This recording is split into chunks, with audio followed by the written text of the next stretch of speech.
कमी नहीं, हमारी कोई चुनाव की कभी तैयारी नहीं रही है। हम तो शिक्षक थे, हम चुनाव कैसे लड़ते? अगर मुझे बर्खास्त नहीं किया गया होता, सरकार ने मुझे बर्खास्त करके शिक्षकों की आवाज को दबाने की जो नाकाम कोशिश की, उसका हिसाब करने के लिए शिक्षकों ने मुझे कैंडिडेट बनाया। मैं अपने से चुनाव लड़ नहीं रहा हूँ। हमारा जो चुनाव है यह शिक्षकों का निर्णय है और शिक्षकों का संघर्ष है। यह अन्य पार्टियों के लिए चुनाव इलेक्शन हो सकता है, शिक्षकों के लिए संघर्ष। देवेंद्र ठाकुर तो कह रहे हैं कि शिक्षकों को फ्री में जो मौका दिया इससे पहले तो लोग ठेका पर काम कर रहे थे। ठेका पर काम कर रहे थे, उसके पहले जो शिक्षक थे वो कौन ठेका पर काम कर रहे थे? आज आकर के दिन भर जो ये लोग गाली देते हैं कि ये जंगल राज था और सुमंगल राज था, तो ये तो सुमंगल राज चल रहा है। जंगल राज में भी वेतनमान पर शिक्षकों की बहाली होती थी बीपीएससी की, और इनके राज में तो नियोजनवाद का कलंक कब से शुरू हुआ? यही लोग ने नियोजनवाद की नीति लाए और यही लोग नियोजनवाद की नीति ला करके और शिक्षकों को लाठी से पिटवाए, पानी से भिगाए, आंसू गैस के गोले दागे, और आज आप बोलने पर भी आप रोक लगा दिए।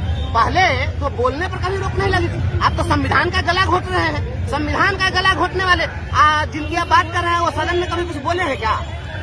उनके बारे में तो आप बहुत लंबे चौड़े कदकाठी के हैं, बहुत पैसे वाले आभा मंडल वाले लोग बन सकते हैं, लेकिन संघर्ष के लिए कभी बोले क्या? शिक्षक के लिए उन्होंने क्या आवाज उठाई थी?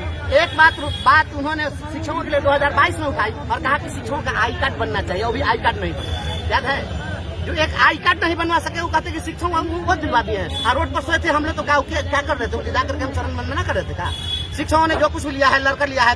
बिहार किसी के बाप की बपौती नहीं है। यहाँ के संसाधन पर हर एक शिक्षक, हर एक नौजवान, जन्म लेने वाले सबका समान अधिकार है। इसलिए अधिकार की जो लड़ाई लड़ते हैं, हम लोगों ने अपना अधिकार जो कुछ भी लिया है लड़के लिया है, छीन करके लिया है। इन्होंने कोई हमको पारितोषिक नहीं। तैयारियों की बात करें तो जनता से कैसा रिस्पॉन्स मिल रहा है? जो वोटर है यहाँ स्नातक की पूरे बिहार में 6 सीट है और किसी भी सीट के विजेता को 20,000 से ज्यादा वोट नहीं आता है। हमारे तो 65,000 से ज्यादा केवल कार्यरत शिक्षक और आप जैसे पत्रकार लोग, जितने अधिवक्ता हैं, जितने शिक्षाविद रहित शिक्षक हैं, समाज के प्रबुद्ध लोग हैं, सभी लोग शिक्षक से जुड़े हुए हैं।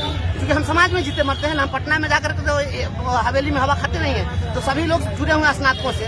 तो शिक्षकों की लड़ाई में कहाँ कोई दिक्कत है? सभी लोग हमारे साथ हैं और मैंने संघर्ष किया। मैं गरीब का बेटा हूँ ना, मैं किसी उद्योगपति और धनपति का बेटा तो हूँ नहीं। धनबल से कैसे निपटेंगे? धनबल कभी भी काम नहीं आया है। यह देश जो है, यहाँ पर अमीरों का इतिहास नहीं है सर। यह जो इतिहास है यहाँ पर फकीरों का इतिहास है, अमीरों का इतिहास नहीं है। हम वैसे फकीर हैं इनकी जूती पर नीलाम करने वाले लोग, इनके धनबल पर संघर्ष का बल बहुत भारी है। उसकी तुलना ये नहीं कर सकते धनबल से। अगर धनबल की बात होती तो सारे धनबली नेता होते।